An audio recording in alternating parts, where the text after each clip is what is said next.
वैसे ईद की छुट्टियां तो तमाम मुसलमान मुल्कों में होती हैं, लेकिन हमारे यहाँ सरकारी तौर पर ईद की छुट्टियां कम और बाकी छुट्टियां लंबी पड़ जाती हैं।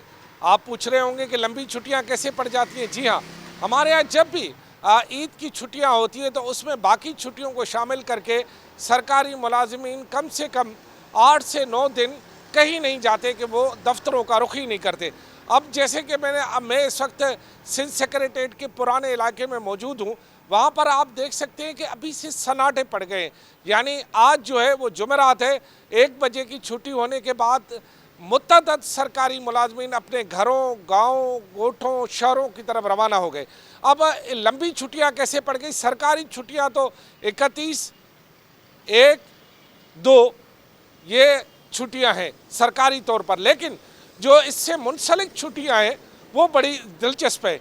आप सोच रहे होंगे मुंसलिक कैसे होती है छुट्टियां? जी हाँ, यहाँ पर मुंसलिक छुट्टियों का रवाज है। यानी यूँ होता है कि आज जुमेरात है, जुमेरात को छुट्टी हो गई, ठीक है, फिर जुमे को आखिरी यानी आपको पता है जुम्मतुल अलविदा है और 27 का भी दिन है, लिहाजा छुट्टी है सरकारी, यानी लोग आएंगे भी नहीं। उसके अलावा आपको पता है कि हफ्ते की छुट्टी, जुमे की छुट्टी, यानी 28, 29, 30 ये हो गए इतवार तक की छुट्टी।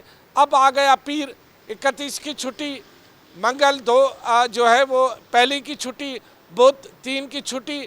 अब फिर जब 3 तारीख हो जाती है तो फिर वैसे तो सरकारी छुट्टी नहीं होती, लेकिन एक दिन ऐसा आ जाता है बीच में जिस पे सरकारी मुलाजिमीन आते ही नहीं, वो ख़ुद अपनी छुट्टी कर लेते।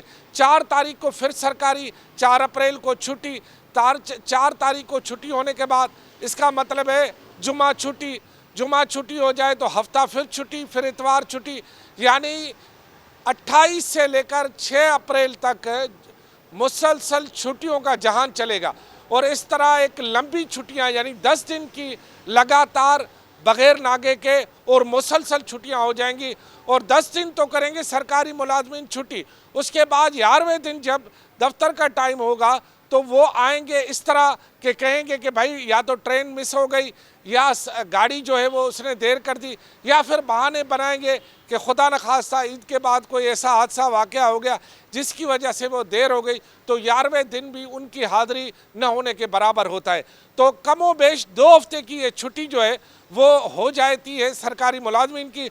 और लंबियों छुट्टियों का रवाज यही होता है, यानी छुट्टी ऑफिशियली 3 से 4 दिन, बाकी हम मिला जुला के छुट्टियां कर लेते हैं। तो सरकारी मुलाजमीन की मौजें हैं इस ईद पर भी कि वो तकरीबन 11 से 12 दिन और लगातार 10 दिन छुट्टी करेंगे। तो इस तरह 28 मार्च से 6 अप्रैल तक आपको कोई भी सरकारी मुलाजिम अपने दफ्तर में दिखता हुआ नहीं मिलेगा और आपको आने की ज़हमत भी नहीं होगी। खामखा आप किराया ख़र्चा करके सरकारी दफातर में पहुँचे और वहाँ पहुँचे तो सन्नाटे लगे हो और आपको मायूसी हो, लिहाजा आप आने की ज़हमत न करें और वो जो है अब तक अपने दफ्तर में होने की ज़हमत नहीं करेंगे। लिहाजा दोनों ज़हमत से बचने का एक ही तरीका है, मेरी बात मान लें, 6 तारीख तक जो है वो इनको आराम करने दें, जो कि पहले ही आराम पसंद है और हर ईद पे ऐसे ही आराम पसंदों के लिए सरकार बंदोबस्त करती है। लंबी छुट्टियाँ, लंबे सो ते मौजे करो ते फिर आओगे जदी तदी जदी तुसानू साड़ी लोड़ होवेगी।